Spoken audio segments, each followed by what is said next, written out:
একটা বড় সার্কিটে ইজিলি কভার করে ফেলতে পারবে। দেখেই বুঝতেছেন এটা পারফরমেন্স কি লেভেলের পাওয়ারফুল। এটাতে ইমার্জেন্সি লাইটও পাবেন, যেমন রেড লাইট, যেটা অনেক দূর থেকে নোটিস করা যায়। পার্টি মোডে আছে সবাই যে দেখতে পাচ্ছেন আশেপাশে আতশবাজি ফুটতেছে, যদিও এটা নিষেধ, তারপরেও সবাই এটা করতেছে। তো এর মধ্যেই আমি দেখাবো আমাদের গিয়ার আপের যে সার্ভাইভাল কিটটা আছে সেটার লাইটের একটা নমুনা, বা সেটা কতটা পাওয়ারফুল আমি যদি একটু দেখাই। একটা সার্কিটে ইজিলি কভার করে ফেলতেছে, এই যে দেখছেন একটা বড় সার্কিটে ইজিলি কভার করে ফেলতে পারতেছে।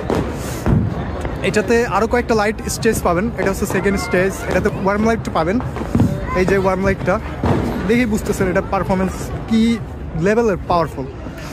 এটাতে ইমার্জেন্সি লাইটও পাবেন, যেমন রেড লাইট, যেটা অনেক দূর থেকে নোটিস করা যায়। তাছাড়া ইমার্জেন্সি আরও একটা রেড লাইটের রিয়ার রয়েছে, যেটা আপনি দেখতে পাচ্ছেন। তো যে কোনো অবস্থায় যে কোনো মুহূর্তে আপনি আতশবাজি যদি ফুটাতে চান, সেজন্য এখানেও একটা অপশন আছে। আমি যদি আপনাদেরকে দেখাই, এই যে আতশবাজি আপনি সহজে এটা দিয়ে ফুটাইতে পারবেন, যে কোনো কিছু আগুন জ্বালাইতে পারবেন।